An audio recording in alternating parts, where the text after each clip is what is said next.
यार भाज जुनैद, आज इतनी को टेंशन हुई है ना, मैं तुम्हें बता नहीं सकता।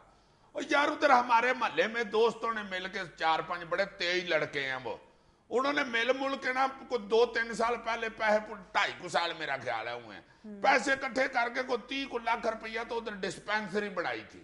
सारे उस वक्त बड़े खुश थे कि यार वाह वाह इन्होंने बड़ा काम किया, उधर इलाज के लिए मुफ्त होगा जनाब गरीबों का। चल रही थी, एक हाजी साहब थे वो 20,000 रुपया महीना देते थे और बड़े आराम से उधर गरीबों का इलाज हो रहा था। हाँ यार डिस्पेंसरी बंद हो गई। क्यों? वो हाजी साहब की 3-4 महीने पहले डेथ हो गई थी, वो कसीट कसूट के 3-4 महीने निकाले हैं सारों ने, अब बंद करनी पड़ गई। अब जितने मुंह उतनी बातें। वैसे सबसे अक्ल वाली बात आड़ू ग्रेनेड ने की है। क्या थी? वो कह रहा था कि यार मैंने तुम्हें उस वक्त भी कहा था 3 लाख रुपया इकट्ठा हुआ है, 15 लाख की डिस्पेंसरी खोल लो और 15 लाख की नुक्कड़ पे एक दुकान मिल रही है वो ले लो। जबरदस्त, असल उसका किराया ले लेके तो डिस्पेंसरी चलाते रहना। जबरदस्त। उस वक्त किसी ने उसकी सुनी नहीं कि क्या बेवकूफ वाली बात कर रहा है, 3 लाख रुपया हमने डिस्पेंसरी का इकट्ठा किया, दुकान किस लिए ले ले। सही। और आड़ू ग्रेनेड की बात ना मानने में अहम तरीन किरदार इस शख्स का होगा, क्योंकि अकल की बात कर रहा था ना, और अकल की बात का ये दुश्मन है। लो जी, अल्लाह मुझे झूठ ना बुलाए, बात ये ठीक ही कह रहा है। सही है। और मुझे उस वक्त पता, मैंने कहा यार हमें 15 लाख साइड पे करा रहे हैं, मैंने रौला डाल दिया। मैंने कहा अकल करो, डिस्पेंसरी के लिए इकट्ठा हुआ है, इसी पे लगाओ बस। नहीं, लेकिन अब मेरा ख्याल है मुल्क भर में ये जो रफाई और फलाही इदारों का क़याम है, उसके पीछे अब ये एक नए अंदाज में सोचा जा रहा है। ये स्पिरिट हर जगह कारफरमा होती है कि हमने रफाई इदारे को अगर मुस्तकिल बुनियादों पर चलाना है तो फिर हमें मुस्तकिल बुनियादों पर इसकी कोई आमदन का जरिया भी तलाश करना चाहिए, क्योंकि बहरहाल हर महीने जब उसके अखराजात चलाना पड़ते हैं तो हर माह हमें मुस्तकिल यानी खैरात या भीख मांगनी पड़ती है, वो मुमकिन नहीं होता। और आपकी तमाम तर तवज्जो बजाय उस इदारे को आप यानी वो फूले फले और आप उसके फरोग पर तवज्जो दें, आपकी सारी तवज्जो इस बात पर मरकूज होकर रह जाती है कि हमने इसके माहाना अखराजात कैसे पूरे करने हैं। और यार ये तो मुझे बाद में समझ आया ना, जब हमारे मोहल्ले की मस्जिद के नीचे उन्होंने 3-4 दुकानें बना ली, उसका चंदा मांगने उन्होंने बंद कर दिया, उधर से इकट्ठा करके वो मस्जिद का खर्चा चला रहे हैं। और जितने भी बड़े बड़े हमारे यहाँ रफाई अदारे हैं, ये आज की सोच नहीं है।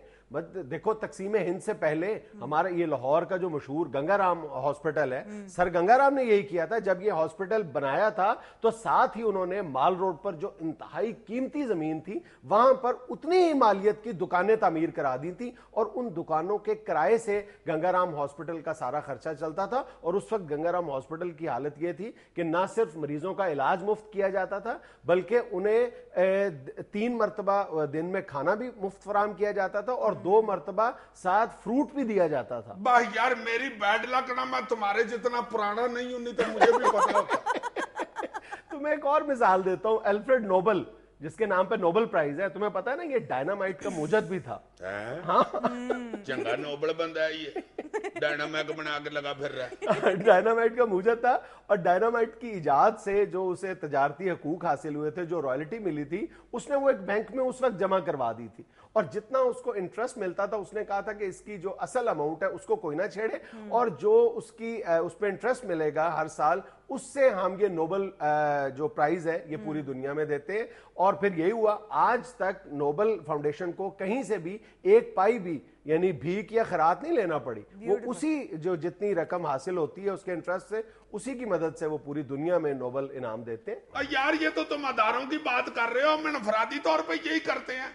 को आके मंगे को कहे कि हम बड़े तंग दस्त हुआ उसको पैसे पकड़ा देते हैं। हालांकि करना तो ये चाहिए कि उसको कोई बंदोबस्त उसके बिजनेस का कर दे बंदा कि वो मुस्तकिल उसकी रोजी लग जाए। हम उसको 4-5 हजार रुपया इकट्ठा करके कहते हैं लाओ भाई जी जाओ बस। मतलब हमें इसके जो आफ्टर इफेक्ट्स हैं उनका नहीं पता चलता। हमें उसका सवाब तो डेफिनेटली मिलता होगा, लेकिन हम उसकी जो भीख या खैरात पर डिपेंडेंसी है वो बढ़ा देते हैं। इसकी बजाय अगर हम उसको कोई आसान अंदाज में कुछ इस तरह का इंतजाम कर दें कि उसके लिए माहाना अखराजात उसको पूरे करने आसान हो जाए, उसको कोई छोटा मोटा कारोबार करवा दें, तो इससे बड़ी मिसाल हमारे पास और कौन सी हो सकती है कि हुजूर सल्लल्लाहु अलैहि वसल्लम ने, उनके पास एक शख्स जब आता है और अपना हाथ फैलाता है तो हजूर उनसे पूछते हैं उस शख्स से कि तुम्हारे पास इस वक्त क्या है, तुम्हारी जमा पूंजी क्या है? तो वो कहता है कि मेरे पास तो सिर्फ एक कंबल और प्याला है। तो रसूल अकरम सल्लल्लाहु अलैहि वसल्लम ये करते हैं कि वो उसी वक्त बैठे बैठे उसका जो